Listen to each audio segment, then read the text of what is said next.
बहू के आते ही सास बूढ़ी क्यों हो जाती है। अरे अम्मा, अब तो तुम्हारी बहू आ गई, अब ये चूल्हा चौका छोड़ो और बस मजे से आराम फरमाओ। मालती देवी की बेटी रंजना बोली। वो क्या है कि अभी हफ्ते भर पहले ही मालती देवी के बेटे राजन की शादी हुई है और बहू कीर्ति ससुराल आई है। मालती देवी की उम्र 51 वर्ष है।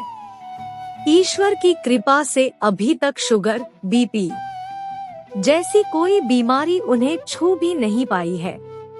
पूर्णतया स्वस्थ और फुर्ती गजब की, घर बाहर के काम चटपट कर डालती और तो और अचार, पापड़, घी और भी ना जाने कितनी चीजें वो बाजार से खरीदने की बजाय घर में ही बना डालती। घर का हर कोना साफ सुथरा चमकता हुआ रहता। आस पड़ोस में किसी के घर शादी ब्याह हो या कीर्तन, मालती देवी सबसे पहले काम में हाथ बंटाने हाजिर हो जाती। अपनी इसी दिनचर्या की वजह से उनके अंदर ऊर्जा बनी रहती। कीर्ति एक समझदार और सुलझी हुई लड़की थी। आते ही उसने घर संभाल लिया। हालांकि मालती देवी घर के कामों में बहू का बराबर हाथ बंटाती थी, मगर बेटी रंजना के लगातार टोकने और बातें दिमाग में भरने का कुछ ऐसा असर हुआ कि महीने भर में ही मालती देवी के रंग बदल गए।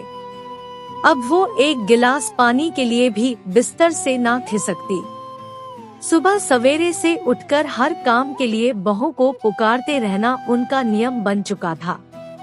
शुरू शुरू में उन्हें थोड़ा अजीब लगा, पर फिर उन्हें मजा आने लगा। भाई, अब जो मजा बिना मेहनत किए पकवान खाने में है वो पसीना बहाने में कहा। नतीजा ये हुआ कि 5-6 महीने में मालती जी का वजन तेजी से बढ़ने लगा।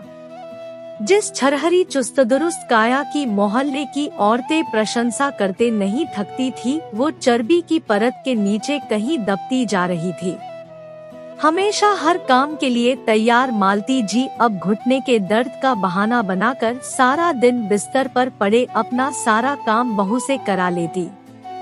राजन ने एक दिन कहा भी कि माँ, आप आलस त्याग कर थोड़ा घर में चला फिरा करिए, कुछ हल्के फुल्के काम खुद करिए, वरना आपका वजन कहीं मुसीबत ना बन जाए।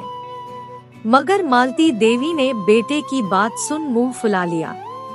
तब से बेटे ने भी कुछ कहना छोड़ दिया। एक दिन मालती देवी के सीने में बहुत तेज दर्द उठने लगा। फौरन अस्पताल ले जाया गया, जहां डॉक्टर ने बताया कि तेजी से बढ़ते वजन और शारीरिक रूप से सुस्त रहने के कारण उनका कोलेस्ट्रॉल बढ़ गया है, जिसकी वजह से हृदयाघात का खतरा बढ़ गया है। ये सीने का दर्द इसी बात का अलार्म था। ये सुनकर तो मालती देवी के होश उड़ गए। जिसे कभी सर्दी जुकाम भी न हुआ हो, उसे अचानक इतनी बड़ी समस्या हो जाए तो तकलीफ तो होगी ही। डॉक्टर ने दवाइयाँ लिख दी, साथ ही साथ खाने पीने के परहेज भी गिना दिए और कुछ हल्के फुल्के व्यायाम करने, सुबह शाम टहलने की भी हिदायत दी। बेटा बहू मालती जी को घर ले आए। किसी ने कुछ कहा नहीं। बहू बोली, माँ, आप आराम करिए, मैं आपके लिए सूप बनकर लाती हूँ। मालती देवी फफक कर रो पड़ी। बहू का हाथ पकड़ लिया। मुझे माफ कर दे बेटा, मैंने बहुत गलत किया तेरे साथ। तुझसे सेवा करवाने के चक्कर में झूठ बोलकर आराम से कमरे में पड़ी रहती थी, उसी का आज मुझे ये फल मिला है। पहले मैं काम करती थी तो स्वस्थ थी, और देख आज मेरा झूठ सच हो गया, मैं सच में बीमार हो गई। बेटा बहू बोले, कोई बात नहीं माँ, आप फिलहाल आराम करिए। जब आपकी तबीयत थोड़ा सही हो तो फिर धीरे धीरे अपनी पुरानी दिनचर्या में वापस आना शुरू करिएगा। हमें विश्वास है कि आप बहुत जल्दी फिर से स्वस्थ हो जाएंगी। मालती देवी सोच रही थी कि जरूर उन्होंने कुछ पुण्य किया होगा जो ऐसी समझदार बहू मिली और उनको भी समय रहते अक्ल आ गई। मित्रों, अक्सर घरों में ऐसा होता है। कि बहू के आते ही घर के बाकी लोग काम करना बंद कर देते हैं और हर काम की जिम्मेदारी बहू की हो जाती है। खासकर कि सास तो अक्सर बहू के आते ही बीमारियों का बहाना देकर घर के कामों से हाथ झाड़ लेती है, मगर ये भूल जाती है कि ऐसा करके वो झूठ को सच बना लेती है। शारीरिक रूप से श्रम न करना उन्हें ही आलसी बनाता है और हजार रोगों को निमंत्रण देता है।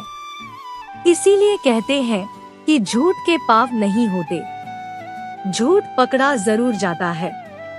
दोस्तों, आपको मेरी ये कहानी कैसी लगी कृपया पढ़कर अपनी बहुमूल्य प्रतिक्रिया जरूर दें। आपकी प्रतिक्रिया मेरे लिए बहुत महत्वपूर्ण है और मेरे YouTube चैनल को भी सब्सक्राइब जरूर करें।